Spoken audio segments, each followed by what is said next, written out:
उस दिन मेरे पिता की वर्सी थी। मैं पिता के लिए कुछ भी नहीं करना चाहता था। शायद मुझे अपने पिता से घृणा थी। यह आश्चर्य की बात नहीं, सत्य है। मैं घर से बिल्कुल कट गया था। वह मेरे पिता ही थे जिन्होंने मुझे घर से काटने पर मजबूर कर दिया था।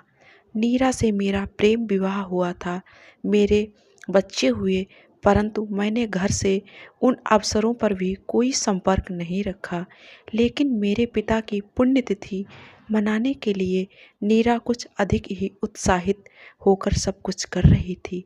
मुझे लगता था कि शायद इस उत्साह के पीछे मेरी माँ है। मैं सुबह से ही सब कुछ देख रहा था। बाहर के कमरे में मेरे पिताजी की तस्वीर लग गई थी। फूलों की एक बड़ी माला भी झूल रही थी। मुझे लगता था कि मेरी देह में सहस्त्रों सुइयां चुभ रही हैं। नीरा मुझे हर बार समझाती थी, बड़े बड़े होते हैं, उनका हमेशा सम्मान करना चाहिए।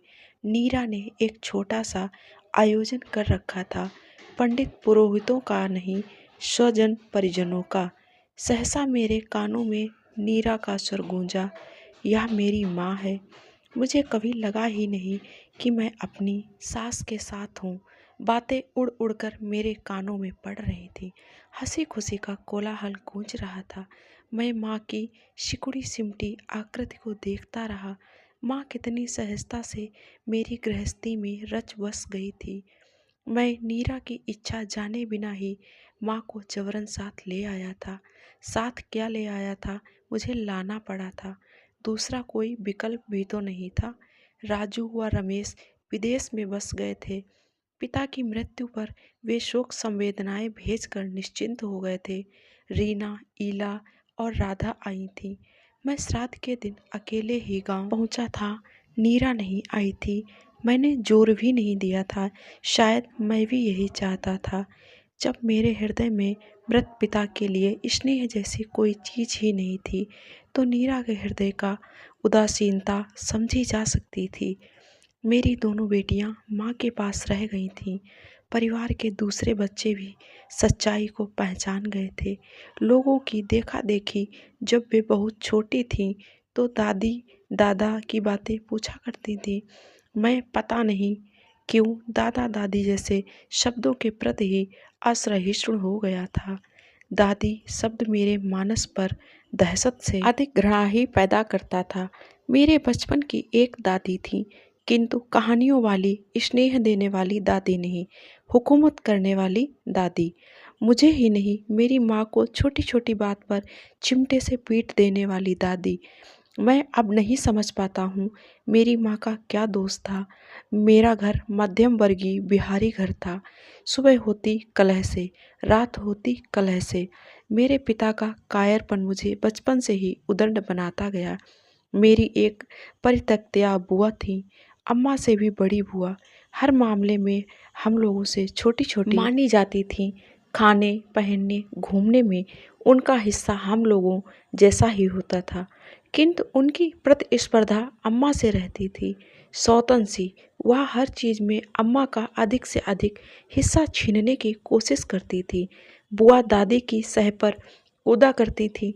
दादी और बुआ रानियों की तरह आराम से बैठी रहती थी। हुकूमत करना उनका अधिकार था। मेरी माँ दासी से भी गई बीती अवस्था में खटकी रहती थी। पिता बिस्तर से उठते ही दादी के पास चले जाते। दादी उन्हें ना जाने क्या कहती, क्या सुनाती थीं कि पिता अम्मा पर बरस पड़ते। एक रोज अम्मा पर उठे पिता के हाथ को कसकर उमेड़ते हुए मैंने कहा था, खबरदार जो मेरी माँ पर हाथ उठाया। पहले तो पिता ठगे से रह गए थे, फिर एकाएक उबल पड़े थे, लेकिन मैं डरा नहीं था। अब तो हमारा घर एक खुला अखाड़ा सा बन गया था। दादी मुझसे डरती थी। मेरे दिल में किसी पके घाव को छूने सी वेदना दादी को देखने मात्र पर होती। मैं दादी को देखना तक नहीं चाहता था। मैं सोचा करता था, बड़ा होकर एक अच्छी नौकरी कर लूँगा, फिर अम्मा को अपने पास रखूँगा। रहेंगी दादी और बुआ पिता के पास। उनका बढ़ता अंतराल मेरे अंतर्मन में घृणा को बढ़ाता गया। मेरी अम्मा कमज़ोर होकर टूटती चली गई। उस दिन वह घर स्नेह विहीन हो जाएगा, ऐसा मैंने कभी नहीं सोचा था। अम्मा सारे कामों को निपटाकर सो गई थी। राधा उनकी छाती से चिपटी दूध पी रही थी। मैं बगल के कमरे में पढ़ रहा था। दादी का हुक्म हुआ, जरा चाय बनाना। कोई उत्तर नहीं मिला। वैसे भी अम्मा तो कभी उत्तर दिया ही नहीं करती। 10 मिनट बाद दादी के स्वर में गर्मी बढ़ गई। चाय जो नहीं मिली थी। दादी ना जाने क्या क्या बड़बड़ा रही थी। अम्मा की चुप्पी उनके क्रोध को बढ़ा रही थी। भला सवेरे सवेरे कहीं सोया जाता है? कब से गला फाड़ रही हूँ एक कप चाय के लिए, मगर वह राजरानी है कि सोई पड़ी है। और फिर एक से बढ़कर एक कोसने का सिलसिला। मैं पढ़ाई छोड़कर बाहर आ गया। अम्मा को झकझोरती दादी एकाएक चीख उठी। मैं दरवाज़ा पकड़ कर रह गया था। सारे काम निपटाकर निर्जला अम्मा प्राण त्याग चुकी थी। दादी ने झट अपना मुखौटा बदला। हाय लक्ष्मी, हाय रानी, तुम हमें छोड़कर क्यों चली गई? दादी छाती पीट पीट कर रो रही थी। बुआ चीख रही थी। मेरे भाई बहन मुझसे सहमे सहमे चिपक गए थे। अम्मा की दूध विहीन छाती चबाती राधा को यत्न से अलग करके मैं भी रो पड़ा था। दादी हर आने जाने वाले को रो रो कर कथा सुनाती। पिता भी रोए थे। अम्मा के अभाव ने घर को घर नहीं रहने दिया। बुआ कोई काम नहीं करती थी, आदत ही नहीं थी। पिता को थोड़ी कमाई में एक बावर्ची रखना संभव नहीं था। वैसे भी कोई ऐसा नौकर तो बहू के सिवा मिल ही नहीं सकता था जो बिना बोले बिना खाए करता रहे। समय से पूर्व ही रीना को बड़ा बनना पड़ा। देखते देखते ही अम्मा की मृत्यु को 6 महीने बीत गए। दादी रोज रोज पिता के लिए नए रिश्ते की बात करती। एक दो रिश्तेदारों ने दबी दबी जबान से मेरी शादी की चर्चा की। लड़का एमएससी कर रहा है, इसी की शादी कर दी जाए। पर मेरे कायर पिता ने माँ की आज्ञा मानने का बहाना कर मुझसे भी छोटी लड़की से विवाह कर लिया। मेरा मन विद्रोह से भर उठा, लेकिन उस लड़की लगने वाली औरत में क्या था नहीं समझ पाया। वह बड़ी सहजता से हम सबकी माँ बन गई। हमने भी उसे माँ स्वीकार कर लिया। मुझे दादी के साथ साथ पिता से भी तीव्र घृणा होने लगी। जब मेरी नज़र नई माँ पर पड़ती, क्या लड़कियों के लिए विवाह हो जाना ही जीवन की सार्थकता होती है? हर बार मैं अपने मन से पूछा करता। माँ के मायके में कोई नहीं था। विधवा माँ ने 10वीं कक्षा में पढ़ती बेटी का कन्यादान करके निश्चिंत होकर सांस ली थी। मेरी दूसरी माँ मेरी अम्मा की तरह ही बिना कोई प्रतिवाद किए सारे अत्याचार सह लेती थी। अम्मा की मृत्यु के बाद घर से मेरा संबंध ना के बराबर रह गया था।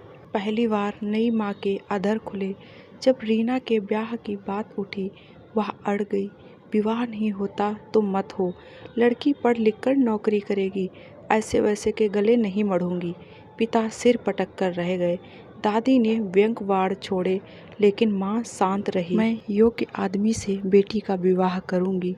माँ की जिद और हम सबका सम्मिलित परिश्रम था कि अब सारा घर सुखी है। हम सभी भाई बहन पढ़ लिख कर अपनी अपनी जगह सुख आनंद से थे।